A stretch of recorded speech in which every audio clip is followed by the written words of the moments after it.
Hi, everyone. I have today the privilege to welcome as a guest Tony Rodrigues. Hello. So, how are you, Tony? I'm really good. Good. It's morning for me. I think it's afternoon for you. Yes, it's Or afternoon in you're Ireland. well, good morning and good afternoon. Hello. Tony, really welcome. Really, it's a pleasure to have this chat with you and to share it with a lot of people watching this now. So, Tony, um, you call yourself a secret space program experiencer, as many have been and still are. So you were abducted. Reading shortly your bio, you were abducted from your home in Michigan at the age of 10. Then you went through a MK Ultra type training program. You were Mhm. shipped to Peru to do intuitive work in drug running, and you were taken then to Seattle, where you were owned as a sex slave for despicable elites.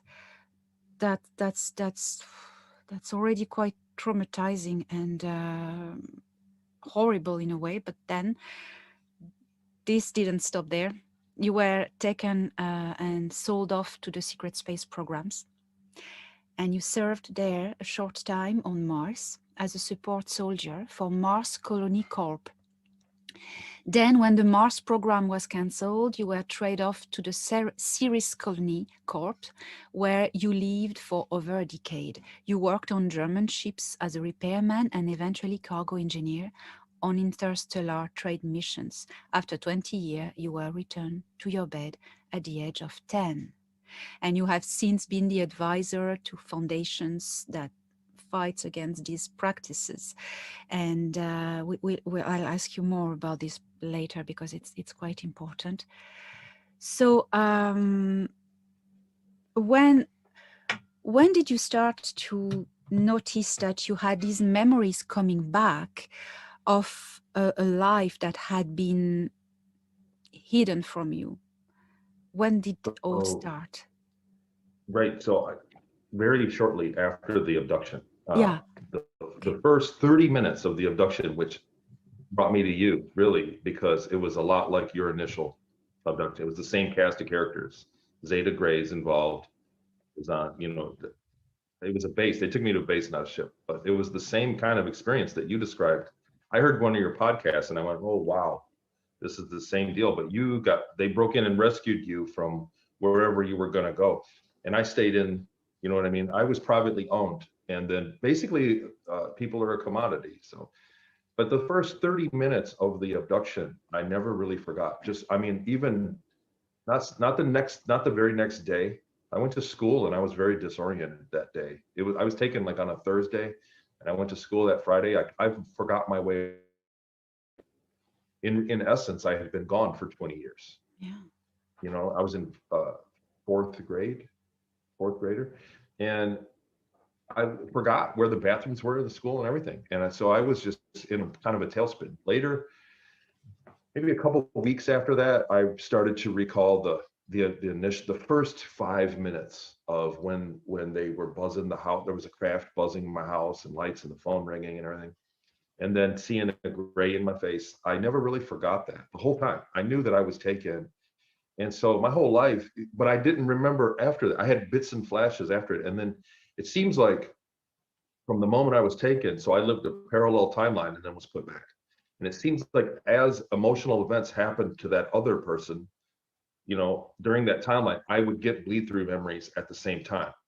So when I was 15 in Seattle, I got beat up. I would get a dream of it or a memory of it, and I'd go, "What is going on?" Because it wasn't a dream. It's a dream. When you're inside a dream, you don't know how you got there. You don't know where you're going. You don't remember waking up that morning. These are different because in the dream state, in that alpha state or whatever it's called, in your that brain state, right before you wake up, I would get these memories back, and I would have full memories of the day, waking up, that like in the state of mind and remembering the event. I could remember the day of it. Like I could remember the history of it. And I thought to myself, when did that ever happen? It happened sporadically through the 20 years. In 2015, in late April of 2015, I got an MRI. I had headaches. I was getting bad headaches. I went to the doctor, and she said, "Oh, it's your back of your head." And she said, "Just to be safe, let's get an MRI." So I got an MRI scan of my head, and about 2 weeks later, I stumbled across Randy Kramer's account, and he explained that people are taken and they do 20 years and put back. He explained that. And I went, that's what happened. And, and I thought, that's what happened to me. And once I entertained that, once I thought that all those little bullet point memories all along because I always dismissed them as dreams, because when could I have had a career on a spaceship? Like I had a career. It wasn't that I remember being on a spaceship. I remember being a work day, the whole work, having work. You don't dream about other trades, of other careers. And I went, oh my God, that's what happened to me. And once I accepted it, so I don't know if it was a combination of the MRI, whatever, but once I accepted it, it was like chunks of dreams, or not dreams, but chunks of memories came back all at once. Like I went, oh wow, that happened. I went, that happened too. Oh my God. Then I began the research, started looking. I found the town in Peru. I know my way around. I have never been there. I know my way around. I'm fishing around there. I lived there for a couple of years. I found the house in Seattle. And I did go there and freakishly knew my way around. I knew where all the candy was in the store, nearby store. I knew my way around the beach where the rocks were. I knew the house. I knew the quicker, better route to the house. Like these are things that I went, wow. And then at that point, I just needed help. I needed someone to talk to because I was freaking out. And so that was 2015, June of 2015 was when it happened. And I talked to a few researchers, did an interview, and then the rest is history. I've been doing interviews every weekend pretty much since. Yeah, what impresses me is that you never did hypnosis. So your memories are really pristine and really original. I mean, you never did any inquisitive hypnosis work to try to get them back. That's what is really unique with you. It just came back like this. And that's very impressive. But as I saw as I heard in other interviews you did, when you were brought back, the reptilian person, or I don't remember, a technician said, "Oh, that's your lucky day." Yes, right. Well, right. They knew that I was going to remember, so they have equipment. It's a broad spectrum of projects. So people are being taken by different ET contact all the time. They're very broad and not all on the same page. Different levels of technology, different experiences. So mine, they had the ability to look at probable futures. And when they were putting me back, after the 20 years, so I went from 10 to 20 years old to 30 years old, and then back into their process. And I was processed for a couple of weeks. I felt more like a month before they put me, whatever the process happened, to put me back to a 10-year-old body. And at that point, I forgot the 20 years. And I remembered my mom and dad and my place in Michigan. And I literally woke up and they asked me, so what do you remember? Where were you yesterday? It was a test, it was like a reflex test. And I said, I was home with my mom. Are you going to put me, am I going home? No, I was right back to being the naive kid. And during that time, there was he had a long neck. He was like one of the paler whites, gray, looked like a gray, but he was a larger one. And he was sitting sideways in the background on a computer screen. He was looking at a screen and he was interfacing with it. And he goes, and they started laughing at me because the entire time before I had been put back to being 10 years old, I was combative. I was telling them, I'm going to remember this. I called it out because I had seen psychics on Ceres that told me. I had visited a psychic that said, you're going to remember all this. You're going to be the one that remembers. So on Ceres, so I was confident. And on the ship, on the flight back, there was 6 or 7 of us that came back on the flight to the moon to be reprocessed and go back into at the end of our 20 years. And one of the guys worked in the Outer Rim in a mine. He was a miner, and he said, they can't do anything to you. And he was cursing at him. He was yelling at the pilot on the disc, and he was cursing at him. He said, they can't do anything. It's by law. They got to get you back. What are they going to do? Put you in jail? It's like they can't punish you. It's too late. You're gonna go. They only have so much time to get us right back to our bodies. So there's nothing they're gonna do. And so I joined in and was combative at that. And I had a lot of anger. So but so they laughed at me when I was a kid because I had been combative. They said, look, he forgot. And when I was that kid, like just at 10 years old, just a couple weeks before I was taken, my mom, who was an Episcopalian, very Christian woman, very religious woman at the time, explained to me about Jesus. If you believe in Jesus, you have faith. She gave me that talk. I was 10 years old. She gave me the talk about Christianity just like a week or 2 weeks before the event.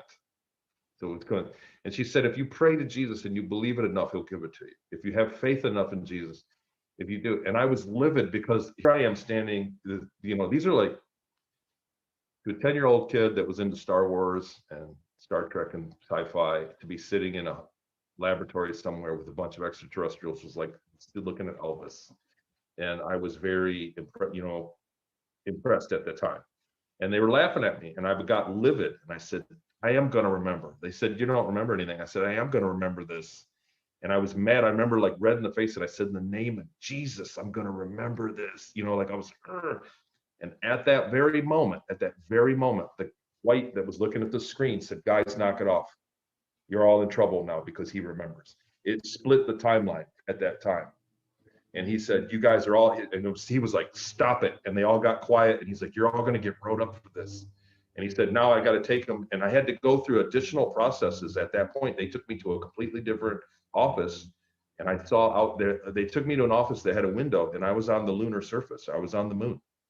And I went to an office and it was dark out, but I could see, in the distance, like crater, mountainous, hills. We were on the lunar surface and they put me through a completely another set of the trauma base. They were shocking me and it was trauma mind control, tried to make me forget. And they kept putting me through a process, and then they checked it was a chronovisor, and it was a machine that could look into probable futures, into my future. And they never got it to the point where they could safely say that, it's not a definite future. It's like 40% probability of this future happening that you remember or not. And they had to get it down to a threshold of like 20 something percent, right? They had to get it to a small threshold and they never did. And so they said, and the reptile was security with me. And he said, if you don't help them, they're going to give you a lobotomy.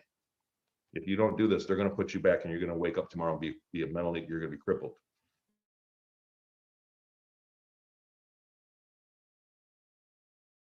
They're going to give you a lobotomy and you're going to be a vegetable basically. And by then it was too late.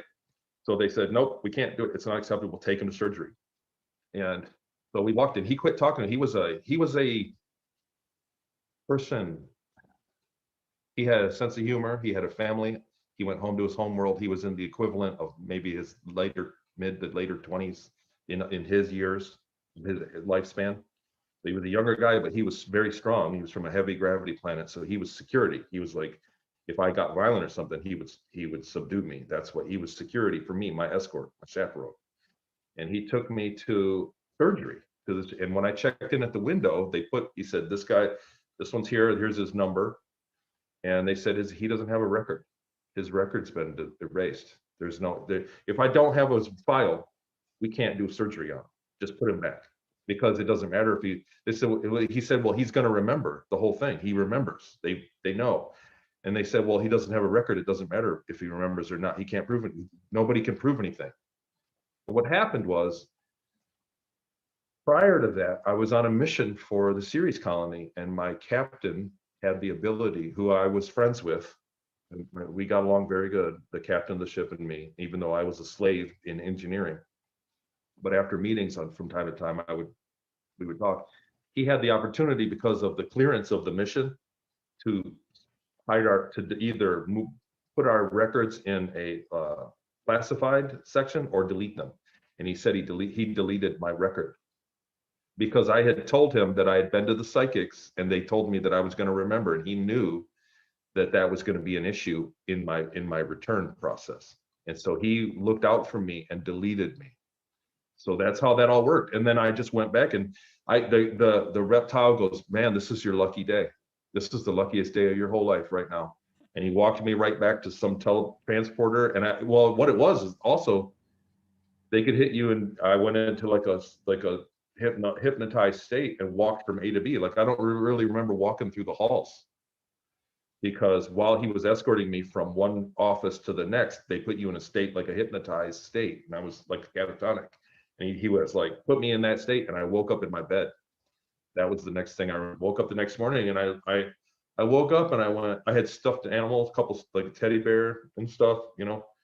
And I looked at my room and I went, what? You know, like I was totally like lost.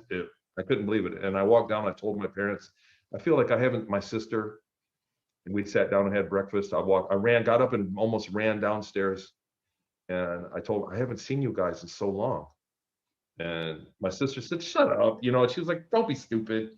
We just had dinner last night. You know, she's like, God, you're dumb.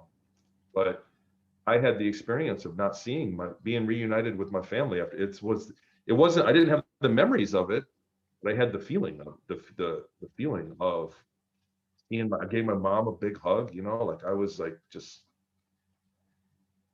anyhow. Yeah, that's nobody interviews me and really jumps to the end of it, because that part's very vague, and it's there was actually quite a bit that happened in the last month that I was there.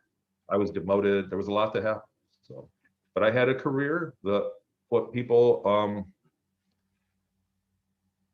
that might not know my story, there's a huge infrastructure. There are many colonies. The Ceres Colony Corporation had over 200,000 people living inside Ceres in a network of towns, and it was very developed. A lot of them looked like European towns. They had a replica of a European town there, and they were from basically a German culture. They didn't claim to be completely German. It was like the culture of however it was back in the 1600s. They really were identified as, I don't know the name, but like from the 1600s is what they had battle scenes of the 30-year war on their money. They had money, and they had battle scenes of the 30-year war on the money, because in the 1600s, like cannons and horses, and they had sculptures of horses that were being put up that time in history, because it symbolized they believed that the 30-year war was a war between humans and an ET influence, and they won. And they said that we won on horses. And so that was kind of like, and even they told other ET guests, there were times that we entertained guests there, and they're very proud of that story, that we beat you with swords and horses. And ET, you know, a spacefaring race was influencing Europe at the time. That's their version. So I don't know for sure, but that's the things that they talked about. And so yeah, because you it's true that you often tell as much details as you can of all the process that happened to you while you were serving as a slave, then more regular employee on the Dark Fleet. But there's all this peripheral world around.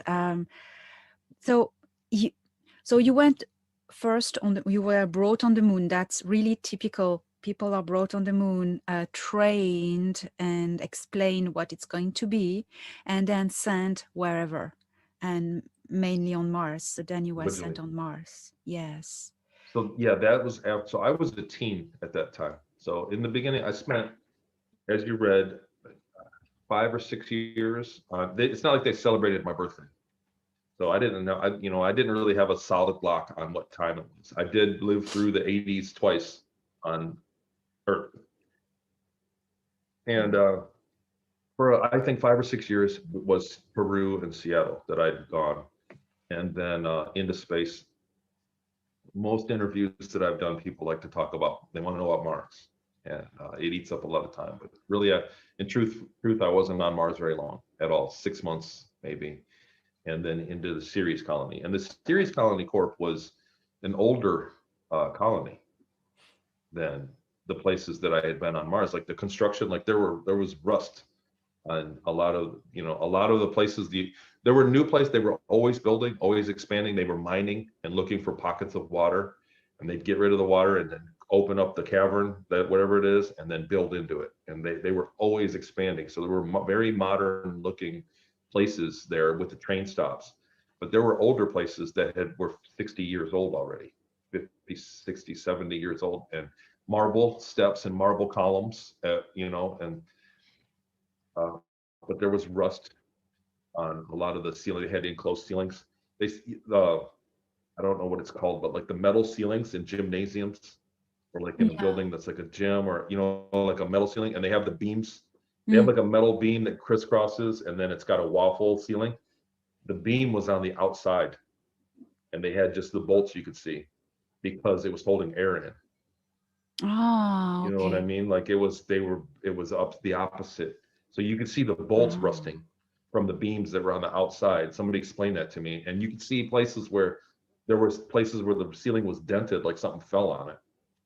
wow. But, That's very interesting that you say that Ceres is very old because from my extraterrestrial contacts, my Thoran, who is my contact in the Federation, he explained to me that Ceres was first possession of the Greys from Orion, and they gave the facility to the Dark Fleet.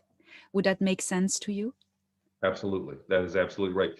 So when the Germans got there, you could tell, and like the hangar bay. So there's a place called Auhana Mons. It's the cryo volcano that NASA shows. They called it Pyramid Base. That was the radio handle for it.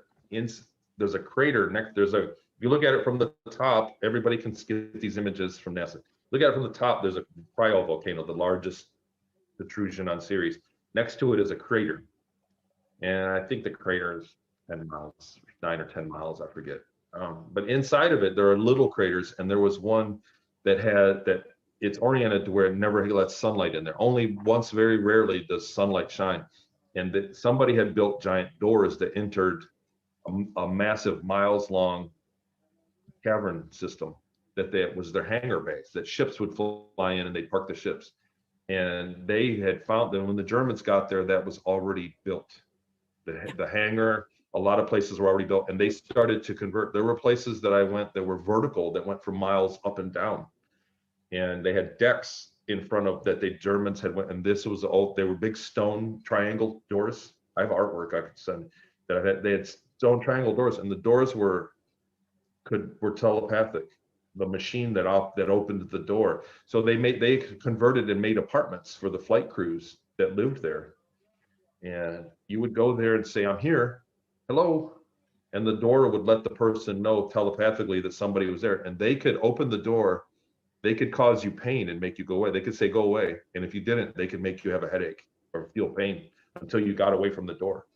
Like that was the level, and that was technology that they had found there that was already there, and they just converted it into their own living quarters. And there was a lot of places like that, but I didn't. I get a lot of questions, and people give me attitude, about why don't you know this, why don't you know that, but you got to understand, at the time that I was there, in the state of mind that I didn't care how things worked. I really didn't. Do you care how your microwave works? Can you explain how the microwave warms up? No, No. no. I use it every And day. it was like I that. know. Yeah. The food replicator, the medical stuff. Tell me how the med bed works. I don't know. I didn't care. I had other problems. But the other thing is, I didn't travel. I didn't choose to travel as much through the colony as I wanted to, because I wore a slave collar. Mm. I had a light gray. I had a jumpsuit that I wore, and I had a collar that I wore that identified me as a slave. And on top of being humiliating, it also made me available for any person to tell me what to do. So if I was on the train, which this happened quite a bit, I was on the train and grabbed a seat, because everything was connected by train. They Okay. say, "You get up and stand over there, taking your seat." And it was humiliating. And I could be put to work. Like if somebody, you imagine like you're in a store and somebody drops, a jar and it breaks on the floor, and I'm walking through the store shopping, they could make me clean it up because I had a slave collar. That's where I was in society. So I avoided places where that was likely to happen, and ended up spending time in seedy, shady places. There was the red light district. Um, but I didn't want to go into public because the times that I did, half the time that I did, something like that happened where I was put to work or just kind of like abused. So I avoided public back then. Yeah. Yeah. But I mean, for life is about where you go from where you start, right? So some people start out rich and it's a real triumph. Like some people start out with $1 million and become a billionaire, and it's a huge victory because they did it. Some people start out with nothing and get $1 million. I was a complete slave, and I got to the point where I had freedom and to walk around. And people that worked under me. So for me, it was a long distance from where I started to where I went during that time, during that 20 years. I felt like I had accomplished it. And toward the end, I thought, man, if I could just have 5 more years here, Mm. if I could just do 5 more years, I could get a rank. I could get a number. You know what I mean? Like I could get a one. There's a ranking system, and I was below it. I wasn't even ranked as a military officer. I was below that, like a general, like a slave. But they had a rank for it. But just in a couple more years, if I would have got a stripe, I would have had a much better existence, and I was close to it. I was on track, put it that way. So I always thought I didn't want to go, and that I think that's another thing that happens with people that have fragmented memories. So I'm not unique in any way. Anybody watching this that thinks that it's rare for people to have gone through programs like this. It's rare. My circumstances were because I was sold from program to program. Most people go through and they're paid for one or two jobs. That's it. But it's not rare.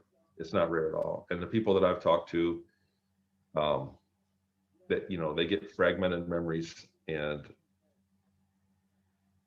there's just so many people. It's just shocking how many people have contacted me, and it sounds like my story sounds so fantastical. But the thing is, what's weird about me is just I got my memories back. Like you said, I organically got my memories back, and I didn't get hypnosis for it.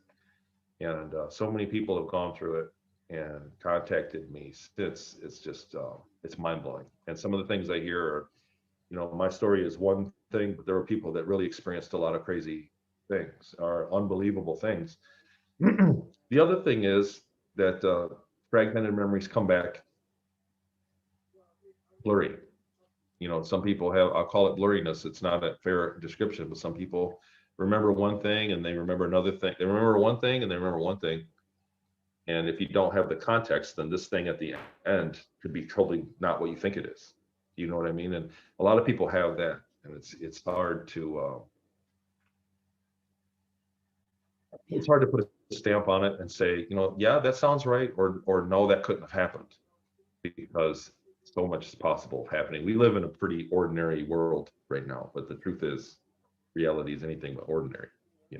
Yes, the reality is really what you have been through and what many people have been through. And the illusion and the matrix, it's what we think is the normal world, which is not. It's just an illusion. We have been lied about our history, about what's really going on with the extraterrestrials and all the fleets in the solar system and beyond. We are, that's reality. But what we are lied upon, we are made believe that, well, it is or not real, and blah blah blah, and just go back to watching TV and be nice and behave, and get, uh, that, yeah, people, I okay, I had not thousand, just many questions to ask you about species, ETs. I'm going to ask you a few, but now I'm just listening to you and thinking about, that sounds to me like something like destiny. Like, your story stands out from many other stories of 20 and back people, because you were meant to remember, to tell, and to tell this, and not only to help, because you are telling your story, you let your story be known. And but then, what's that for then? Okay, that's your story, but then What are you doing with it? What are you meant to do with it? Why? What is the purpose of you going through all this? And you are now from this helping other people. There are so many people who come to you who've been through that, and because you remember without any hypnosis or whatever, just remember straight, you are able to help so many. And well, I want to talk about that at the end of the interview, but I we can talk about it now. You when we go on your website, we see you have a recall course. What is that Mhm. about? So okay, after I got my memories, wanted more. Mhm. So I remembered the times that were eventful, the spikes, in your life.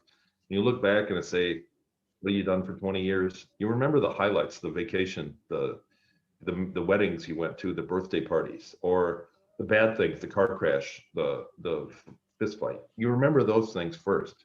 And that's what it was like in the beginning. What happened was I started to look for ways to, like I think it was rosemary. They said rosemary helps you with memory. So I got the essential oil and I wore it on my shirt a little bit every day. And I was doing little things. I was trying to find ways to remember because I knew that uh, in between a lot of the emotional memories that I had a day-to-day life and my work day. And sometimes people would ask me questions and I say, that's funny because I don't remember. I still don't remember much.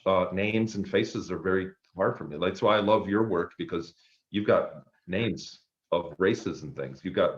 I don't remember any of the street names, the worlds, the names of the one race was like Altruan or Altrian, Altruan, Petroleum. I don't know. Altirans, Altiran, They were tall and long, straight hair. They were tall. white, So long they were straight. like humanoid, big eyes. They were like humans that had big eyes. And their arm was shorter here and longer here.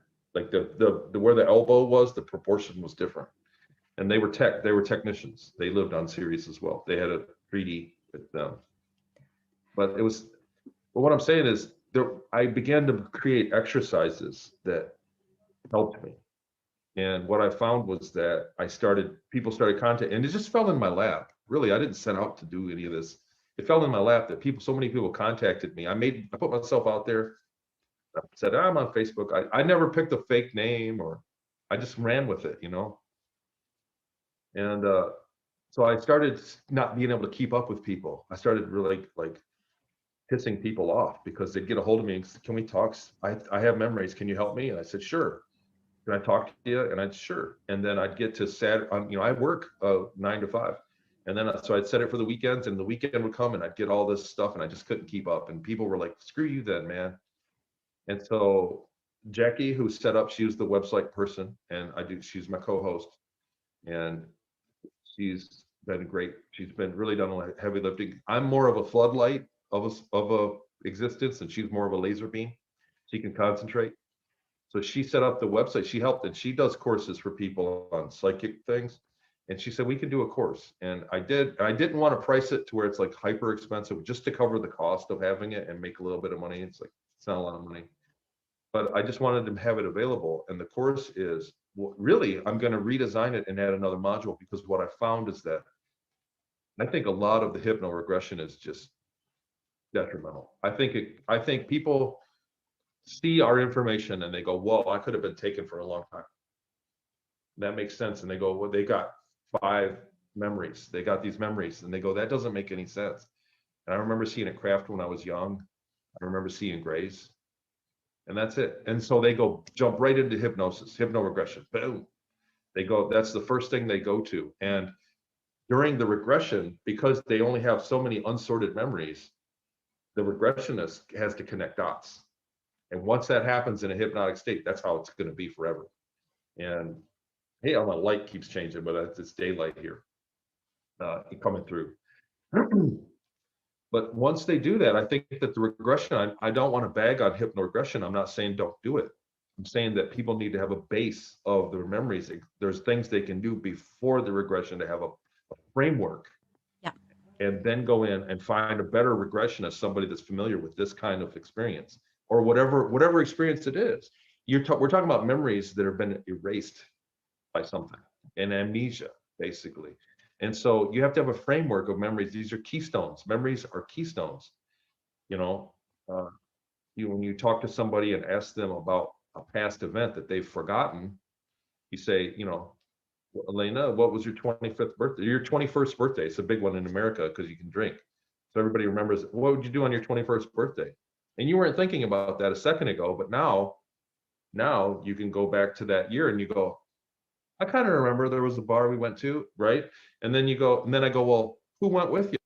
And now that was a memory that you didn't have. You had a keystone memory that opened up all their memories. And I can keep going. I can go, what'd you do that? What were you wearing?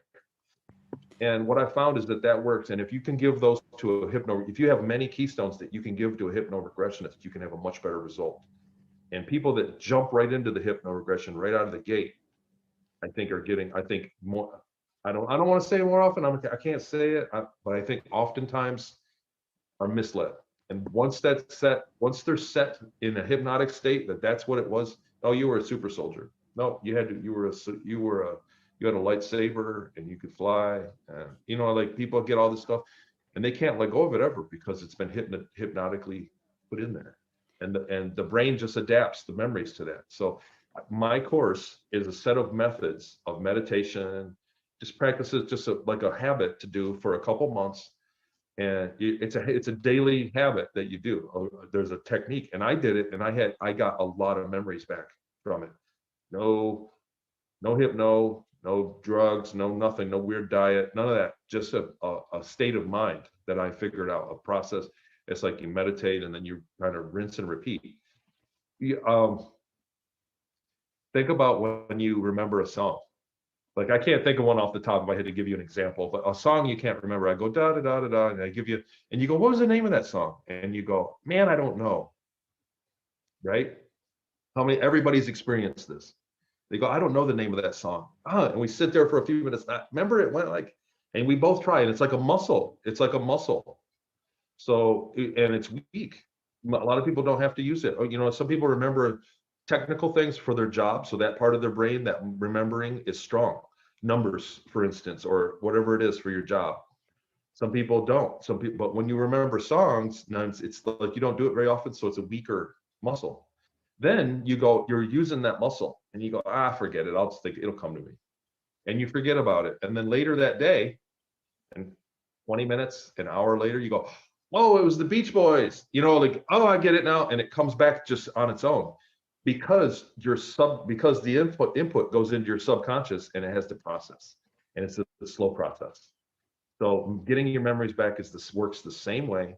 And my technique is to exercise a keystone, work that muscle, and then stop and take a day off. Do it today, do it on Monday, get back to it on Wednesday or Thursday, whatever you're comfortable with. But give your subconscious time to process it, because it does. That's exactly how it works. You work on one day to remember it. So I know that I was on the ship. What happened next? I remember standing there with a gray. I was on a ship. What happened next? And you're working that muscle, and then whatever. And the next day you take off, because most people get circle or they go, screw it, I don't want to remember none of it, because they put blocks in you when you go back. There are mental blocks. That's why I can't remember the names and faces. I remember the process of being erased. I remember going through that. I got the memory of actually the process, and me telling them, like, they said, well, we're successful, you're not going to remember the faces. They told me, I said, yeah, but I'm not going to forget you. I'm not going to forget your ugly mug. You're like, I remember, you know, I was cursing, I was combative, but I remember that process. And they don't just give you one pill to make you forget everything. They hit each part of the brain, facial recognition, verbal. You know what I mean? You go to one station and they delete the facial recognition. Then you go to another one, they use a different technique. It's like industrial hypnosis that they do. And so those are what you're fighting, and you get your memories back. When you're working, you get memories back. So working it and then stopping is, well, I explained all my module. I'll shoot myself in the foot if I give it all away. Yeah, don't. But it works. These are things that work. We're doing a series now on my Patreon show. I'm a shameless plug. I have a Patreon show. It's affordable. It's $5. We have over 30 episodes. I'm doing a 5-part series right now on how to connect with your higher self and do psychic things. And we go over all that. We go over a lot of things about that. I do want to expand on the memory course, and I'm going to make a course that's tailored for pre-hypno regression, because hypno regression is where everybody goes. It's really, like I say, it's a dangerous thing, and I kind of feel like I might have talked bad about it, but really it's more like the bazooka of getting your memory back. It's the big guns. So I'm making a course that's going to be prior to that, so that you can do it, take your time, settle in, and then go in, like you first we'll treat it. First you want to treat it with your diet, then before you want to go in for surgery type thing. And that's what my memory course is. But okay. Yeah, that's so interesting, and I wouldn't agree more. I got myself a lot of memories of my abductions, and there was just one missing night that had been disconnected. The Thoran said he disconnected the pathways in my brain, that because it was traumatic and I was unable to cope with that. And so he said, now it's time you can remember. And I just found, he started to give it through dreams, but the dreams were too, not horrible. So I found a hypnotherapist. But because I had a basis, we went from these keys, these real events, and we plugged into them, and we opened the door. But I have some friends, I know some people who just suspect they may be abducted, they're not sure, and they go straight into regressive hypnosis, and it plugs on nothing. And sometimes they're lucky, it plugs on real, it finds its way to real event, but lots of time it's imagination and fantasy, and and it's difficult. So I think the work you're offering is fantastic, because it allows people who have been through similar things to find first within the key, the plug. Because I think we should, I agree so much that we should first, all work starts within, and we need to reconnect, and then you can seek for help, assistance. I'd say assistance, but that works for everything, isn't it? Yes. Yeah. Everything else works like that. You gotta prepare yourself for major things. And when you're talking about unpacking traumatic memories, that's something you touched on. Like I brought all the good and the bad at once, because when the memories came, they came. It was a breakthrough. It was a ton, you know. And when I started remembering, what was I doing there? And I started remembering a lot of the trauma. Like I still kind of remember it. You know, it's not easy. It's not easy to accept.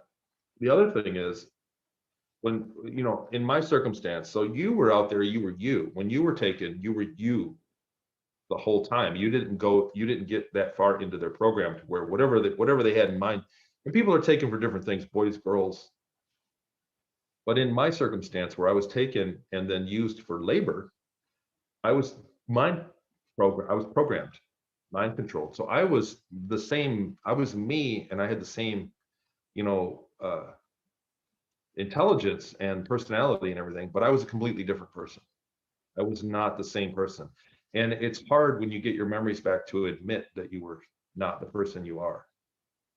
You right. And so that's a major block. And then to process things that happened, that most people are very confident in their life that nothing bad happened to them. And I've worked with people in the past, and we've actually found out, I said, no, this doesn't make sense. You had to look at what you're remembering, and then I would say a few things. And like when you take somebody that's living the ideal, nuclear family, middle class income with the kids and the flowers and the houses, you know what I'm saying? You take somebody with everything's in order in their life right now, and then they come to me with these evidence, like, I think I was taken though, man. And we get into it, and I start working a timeline. I usually deal with people for a couple hours, and I can sort out and kind of pull a few things out. There are other ways that you can connect dots. But when I get to it and they go, wait a minute, I wasn't and they go, when they get the realization, not me, I don't tell them, I just say, that sounds like what else happened. And when you get to the point where they realize that they actually were had, that actually their existence there wasn't some love and light, but that the ETs, a lot of people think that when you take an ET takes them, that it's going to be love, it's benevolent, we're angels and we're here to help you and free your world. And some ETs are like that. Some are like that, but most of the ones that are behind the military programs are taking you as a resource. Yes. And when people realize that they've been had, when they look at, and I said it before, that it's like always working with somebody. It's kind of draining, because I always work with people and they realize that their wallet got stolen. They go, wait, Yeah. no, I have my wallet. And they go, you know what I mean? Like, I'm speaking metaphorically. They go, no, I have my wallet. And then they go, they took my wallet. And once that happens, I mean, it's very dangerous. It's a very dangerous thing to get into, to unpack. And some people really, I mean, can go and can be depressed. I've been writing my book. I'm close to done, and it's depressing when I write it down and it comes real. You know, when you really realize that they didn't take me up there so that I could be a doctor and help people. I wasn't in a space fighter fight. You know what I mean? I wasn't a hot shot pilot, space fighter. You know what I mean? I was cleaning the crap. And so when you relive how you were treated and look at that, like, they're getting away with it. This technology lets them get away with being very barbaric. And so when you connect with that, with your memories, it's not easy. A lot of people, you know, more than half, I'd say, of the people I have worked with, and a few thousand people now, more than half have very negative experiences to speak of. So to invoke those memories, some things are better left forgotten. That's the other thing I wanted to touch on, is that during that time, I wanted to remember. I was madly in love up there. I was 20, you know what I mean? Like, I was just coming a 30-year-old man, and I had a girlfriend, and I was madly in love, and I did not want to forget her or my friends. I'd worked hard and I'd went a long ways. I went from being a nobody to having a life, you know, some sort of social life, and I didn't want to forget that. And I fought the process. And there are many people that go up there and want to forget. So that other person that you are doesn't want to be remembered. They know it. Your subconscious, your higher self, whatever you want to say, knows that it's better off left undone. And a lot of people run into these blocks when they're trying to remember. They can remember a few things, but they go, man, I just can't. They get that trauma memory, like you said. Maybe it is removed. Maybe there's where they can stop. They put a wall there, but just remembering the trauma, and a lot of people run into that block, and it might be themselves that said no. You know, it might be themselves telling themselves, just stop remembering now. Don't remember this. And that's true too. Yeah, it's kind of a mechanism, of instinctive mechanism of the subconscious for survival, to keep your sanity, to just no, don't remember that. Like leaving yourself a sticky note in your head saying, no, stop here. Just don't remember this. Trust me. Trust me. This is me. Signed me. So I mean, that's great that you dedicate your time to help others, and that's very important. And I would encourage everyone to give you support, because all the time you spend helping others and telling your story, I mean, you're not earning any money. You're just doing that for people. So it's great to support you. And I mean, your Patreon is not expensive. I mean, you know, and now, I mean, people who have been through all of this need support, need to be recognized as really helping humanity, you know. And I really honor what you're doing, really. And Thanks. yeah, I'm trying to mess with my light video because I'm popping in and out. It's the light. It's the light in my. It's morning time and the sun is right there. That's east. Thanks. Like, it fell in my lap, Elena. So when did you start? Like, you had your memories and contact. Like, when was the very beginning with you, when you basically, did you do an interview or did you research how'd it work for you? Well, I had I had always these memories of being on the Pleiadian ship, and meeting these Nordic beings who are very friendly, and sometimes they would beam into my bedroom, and so. But then there was always this bad taste of something else that had happened, and I couldn't face looking any pictures of small grays on internet. It would freak me out. And I left it there. And in 2018, well, my Nordic friends, Pleiadians, they from the Federation, they contact me again because they had been silent for a few years. And they took me on board the ship and they said, now it's time you remember because things are going to happen and you'll need to remember. And that's when something was activated. They activated my memory back about my abduction by Gray's night. And I start to have dreams. And it was in 2018. So it was quite fresh, that's how it started. Mm. Yeah, yeah. And Well, you've come a long way in a short time then, because you're at the forefront of the community right now, which is awesome because it's good. You're giving hopeful news, and we talked about this before. So there is hope, always hope. yeah, I give news and it turns out that they're hopeful. So it's no. I Yeah. it fell in my lap. I wanted some in the beginning. I was all alone. There was really I tried to talk to a few people, and it was stonewalled. People that I thought I wanted to talk to somebody else when I got my memories back. I knew that I couldn't go to mainstream. I thought, man, I need counseling. It was so hard to process. I know. I knew if I went to a counselor, I Mhm. was just going to get medicated. They were going to medicate me, and I wasn't up for that. I knew if I got professional help, there's no way they were going to give me any kind of a fair shake.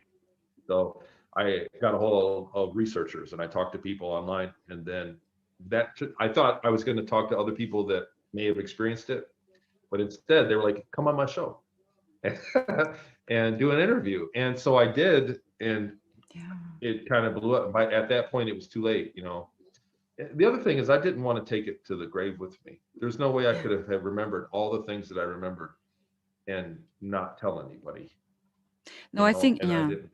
Mm, yeah. I think it's very So precious. It's destiny. You were destined. Maybe you chose as a life contract. I don't know. I don't know if they believe in Well, these things, but I've had people tell me there's no way you could have suffered that badly and oh, not had a say in it. And I've also I been don't asked, know. so I believe in that. I believe in reincarnation, reincarnate. We Yeah. do life. We exist beyond our body. We're greater than our body, and you come back or go elsewhere. And I believe that. Mm, Somebody asked me why can this kind of stuff exist for us? Why can this kind of traumatic behavior exist? And I said, what does it do to your soul? And I said, it does absolutely nothing to your soul, because what are you, 100 years out of a million? What's 100 years of, you get what I mean? Like, it's like going to the dentist. You go in for one day, you're in discomfort out of your whole life, out of 100 years.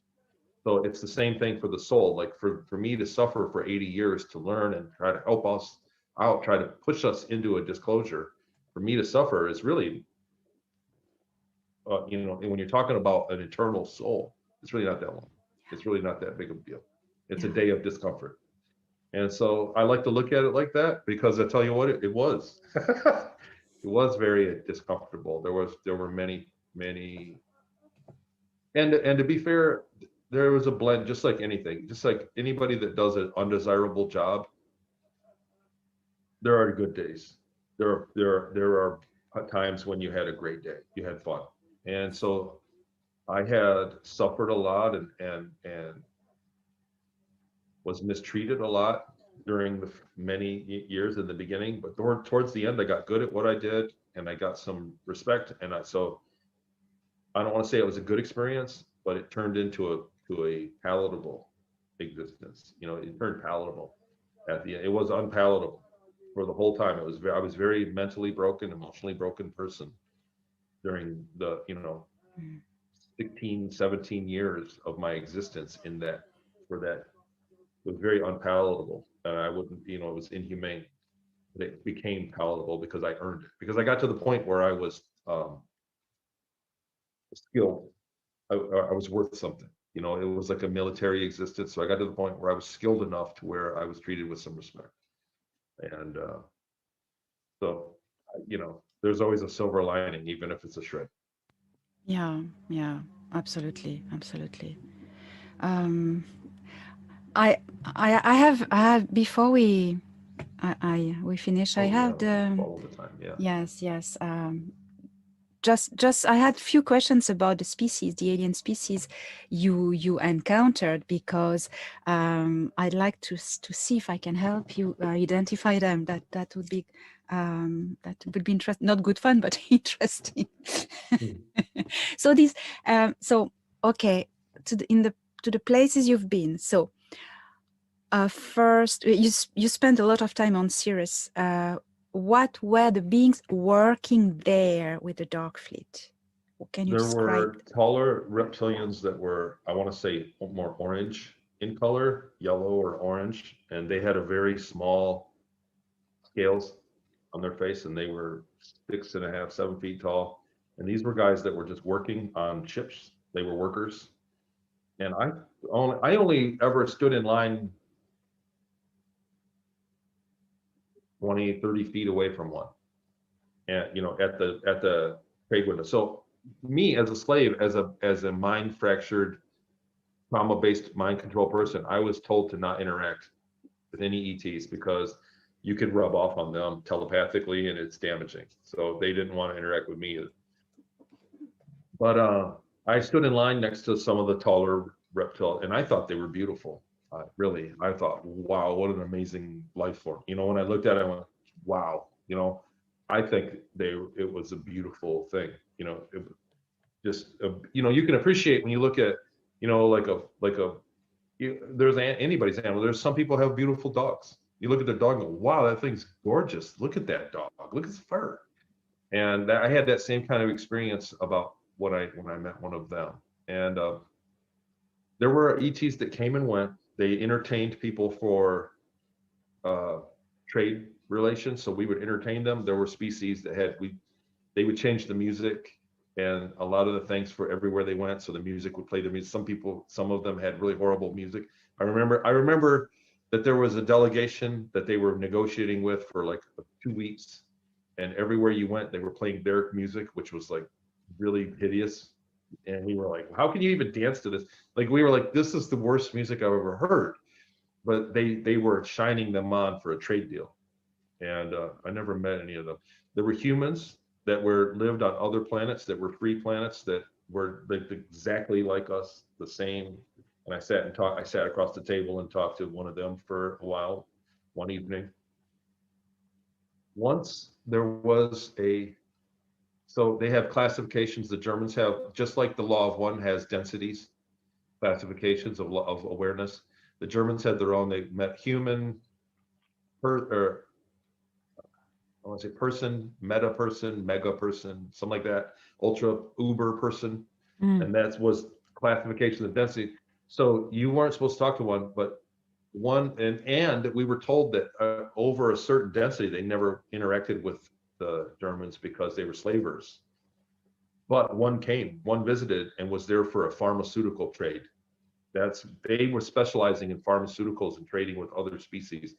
When I left, they had converted the entire gymnasium. There was a military, like a gymnasium next to the hangar. When I got off the ship, you could go in, there was a big complex, and there was a gymnasium in there, and we'd walk by it sometimes. And they had converted it to making pharmaceuticals. They put machines in there, big vats that were stirring up. It would stir one way, and then it would turn and stir this way, and then it would stir. There were all these vats. We lost our gymnasium because they were producing some pharmaceutical that was highly profitable to them. But this being was very advanced, and we were like, we couldn't understand why, but they had came to acquire a pharmaceutical.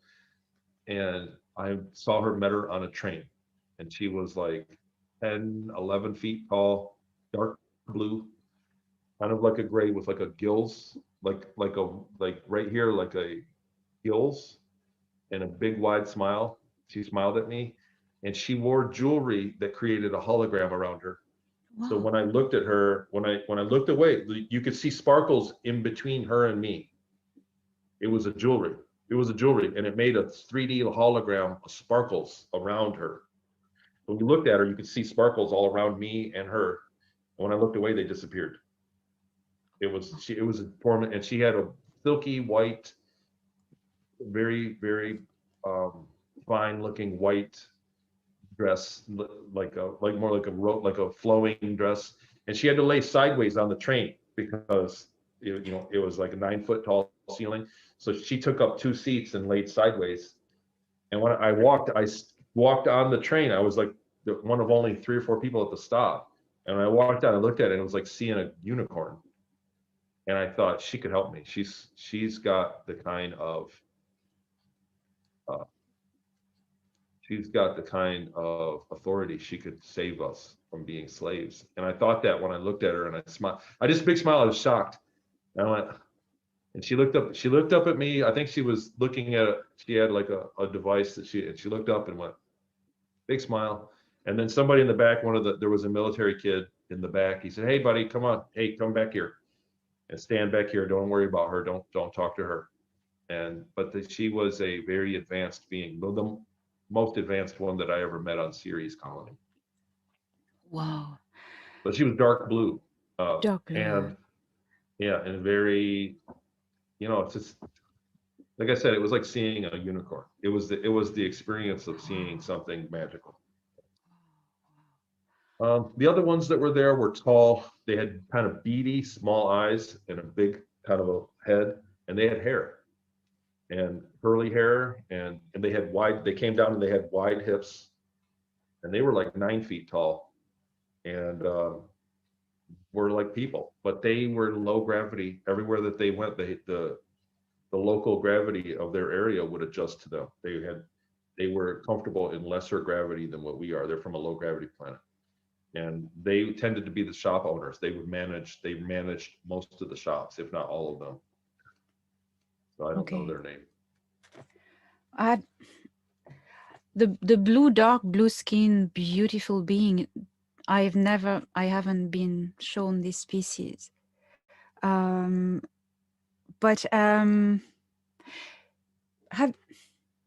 of course the reptilians, probably the Naga, the working class of the Sicars, dangerous but beautiful creatures, very powerful and amazing creatures, because the Dark Fleet has an alliance with the Draco reptilians, the name themselves the Sicar, and the Naga, the working class. So I would say totally, and they're orange or red, the working class and warrior class. Some have stripes. Yeah, some have stripes. Naga. Yeah, Naga. Have you met these beings?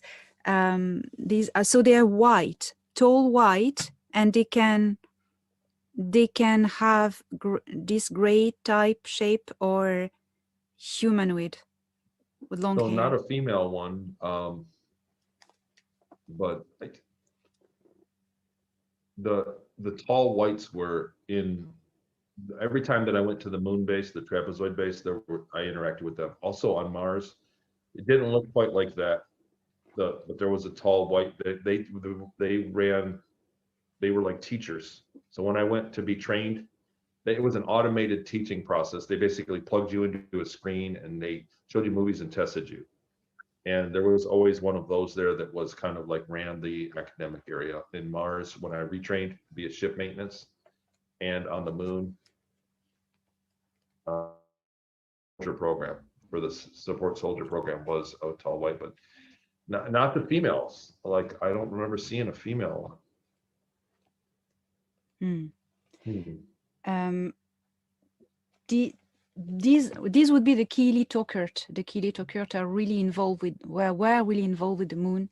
I know they are part of the Orion group, although they're not from Orion, and they've been very active in the Cabal and all the stuff on Earth, and they were very present in the agreements, the Greada Treaty, the Keely Tokert, and they have triangular ships, and they are involved in the Area 51 as well. So they're very arrogant. Oh yes, that's it. Oh my gosh, if you watch the interview I did of Stephen Chow, who worked in Area 51, he says arrogant, and they are very super arrogant. The ones that I dealt with. Yeah, that's them. I tested for aptitude. So when I lost one job, after the soldier program was canceled, they took me to Mars, and it looked like it was a very nice. It looked like a modern college, like a computer lab in a college. And I would go there, and first they did aptitude test. So they tested to see what job I would be ideal for. And I kept failing. First you start for command, and then you go down to science, engineering, and then all the way down to hard labor. If you keep failing your tests, you go qualify for worse jobs. And he kept saying, like, and he would hook me up. He'd say, I'm sure you'll fail this quickly with your minuscule intellect. Like it was always insulting. He was super arrogant. Like I was an animal to him, and he would just always think, oh, I can't believe you barely passed that one. It seems you're destined for failure. Like he was always like beating me up. Like he was super arrogant, just a huge ego, completely ego driven. Yeah, that's the Keely. Oh my gosh. Yes, completely arrogant. And Stephen Chow, the super soldier from Area 51, he describes them like a bit like narrow face. Like he says, you take a Barbie doll and you squash it. Long neck. And long neck. Longer neck, yeah. Yes. And that's but still pretty tall though. I yeah. remember entertaining the thought of beating him up. I didn't think that I could do it. So but I remember just after sometimes he like made me mad. And wow. And I remember sizing him up and thinking, wow, he probably could kick me. He probably would beat me up.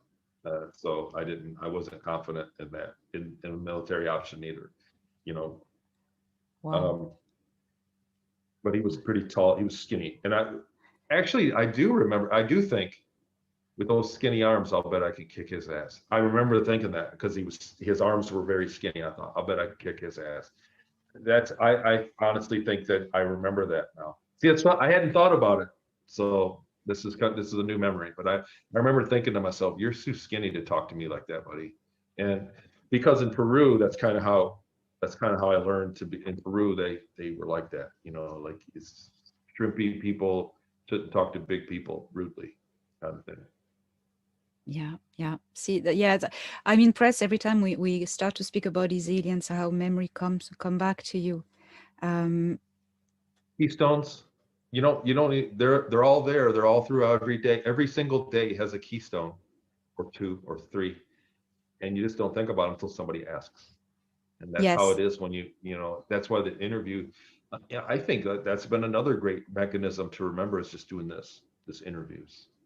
Yes. So you are one of the many who really recognize and identifies the Keely Tokert, these tall whites. Keely. Yeah, Keely Tokert. I'm getting a headache. Like when I think about the name and I try to remember people talking about, because I knew the names and we would talk about them, we would refer to them. But now that I'm thinking about times that I talked about it, I'm getting a headache. Keely Tokert, yeah. And they have these triangular ships that have been copied by the US Air Force. And the Dark Fleet, obviously, and they use this dark triangle. Yeah, they do all the abductions. Yes. So it's funny, you have physical triggers. Yeah, or maybe it's too much caffeine. I don't know. I always try to be positive. So many people come. I hate to be skeptical when. That's the other thing. When people come to me, they go, show me a picture of this, and I'm like, what am I looking at? They're like, look at this red dot. Was I taking? I'm like, it could be an ant that bit you. I don't know. There's so much. You have to have more than one point. I'm not saying it. You weren't taken. I just said to a friend last night. I said, how did I put it? I said, not all bug bites can look like an abduction, or no abduction. I forget, but then every abduction looks like a bug bite. Yeah, it could be, like it could be a bug bite. It might not be. I'm not saying nothing happened. Just because when people come to me with things that don't make sense, that doesn't mean that nothing happened. Yeah. Even in the beginning, when I worked with some researchers, I got some things wrong because I wasn't in chronological order. And I jumped to some conclusions in the beginning, and I made some big mistakes in my detail. And really, a lot of my testimony, I mean, I don't have, I could have a lot. How easy is it to remember things from 30 years ago and get it right? You're going to get some things wrong. But that doesn't mean nothing happened. Yeah. Just because you don't remember the room number doesn't mean you didn't enter the room. Yeah. You know what I mean? And a lot of people, I think that's where they're at with their memory. So I don't like to be skeptical or shoot them down, but I like to be critical and say, well, just, you know, you can't just take this as gospel. I need more. You know, let's get more. Let's find another thing that proves it.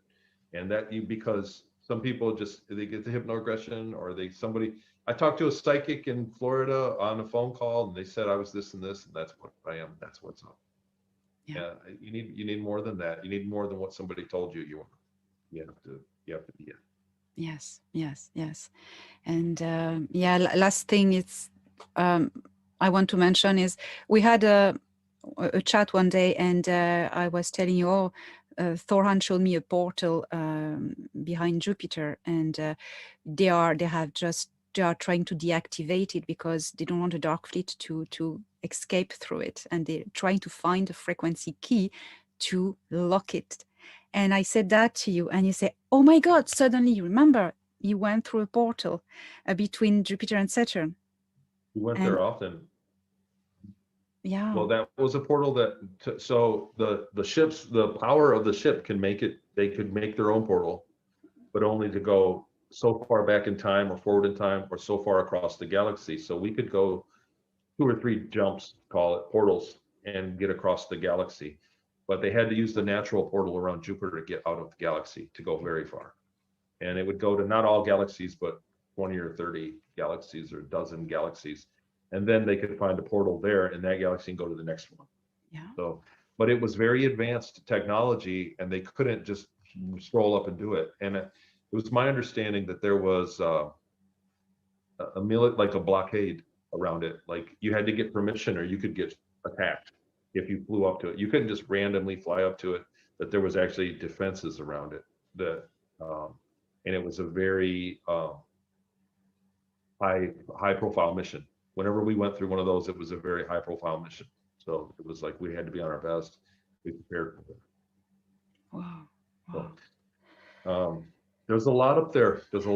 And we've got a long distance to cover between where we're at right now as a society and where we should be knowledge-wise as a society. And we're not going to see it. My biggest antagonist for all of us, I think, is the news. The general media needs to be completely restructured. They need to have a coming to truth moment. The news needs to come on and tell us what they've been doing and become something what they should be. And until that happens, we know that we're not free, because the news is what keeps everybody held down. Yes. It's that bad. Yes. It is. And so many people just take it as gospel, and that's why it's very powerful, because so many people are not skeptical of the news. And once you're skeptical and don't believe it, it all stands out, and you go, I can't believe they're trying to tell us this crap. But that's kind of where it's at. Well, yeah. I just wanted to plug my show, and my website is tonyrodrigues.com. And on there I have links to a lot of free interviews, my Patreon channel, the memory course, my bio. I'm going to Mount Shasta in August to speak for Rob Potter's conference live in Mount Shasta, California. If anybody is nearby, come see us. There's a link to get tickets on my website. I'm also going to go in November to Laughlin, Nevada. I think it's the Disclosure by the River. I'll be speaking live there. That's a big one. I don't know if you're going to Zoom in. Some people are going to be invited to Zoom, but that's going to be it's kind of a big show. I guess they have a really big turnout at that one. So, Elena, I would love to see you at some conferences. I know that you're across the pond, and it's hard for you to fly, but you really, the thing about all the conferences I've done, I've learned more than I've taught. The people there are just so awesome. You meet people don't show up to these things because they don't know anything. People know a great deal, so they show up to these things. Yeah. And so every time I've went, it's just been such a great learning experience. So I hope one day we get to where you can travel and get over here, and plus I'd like to see your PowerPoint presentation. Well, Tony, thank you so much. And this day will happen, and we'll have many occasions to meet in person, and we'll have some fascinating discussions and chats. That's going to be amazing. And so until then, I will put all the links in the descriptions of this video, everything you've mentioned and how to find you and everything. And as a man who went beyond the impossible, outer space, what would be your final words for the humans of Earth? We have already gone. So we called it the night. So we're going into the night. That was our mission. That's how we called it. What, you know, our missions. I have been very far into the night, and human. That means all of us have. That means human beings. We have already been into the night much farther and seen much more than what they are telling us. And they've got to tell us soon. And just meditate on it, pray on it, whatever you do, just get us a disclosure. Just get it up, make it of your mind, because it's out there, and it's a great existence that's up there that we all should be part of. These are our neighbors and things. There's wonderful and terrible things that go on, and where we're at right now is got a lid on it. It's like a pressure cooker. The world right now is like a pressure cooker. That's why they want to depopulate. That's it, because sooner or later we have to escape and grow. We're growing. We're like a seed that's growing up under some, and they have a lid on it, and we have to get rid of that lid. And that's watching shows like this, participating, going to the conferences, buying the books. These are things that are going to do it organically until it's, you know what I mean? These are going to get the snowball rolling until it's a giant avalanche that the corporations can't stop. And that's what they're afraid of, and they're working very hard to stop it. So everything that anybody can do just by watching, supporting, please continue to do so. Tony Rodrigues, on behalf of humanity, on behalf of all the experiencers and the abductees and the victims, thank you.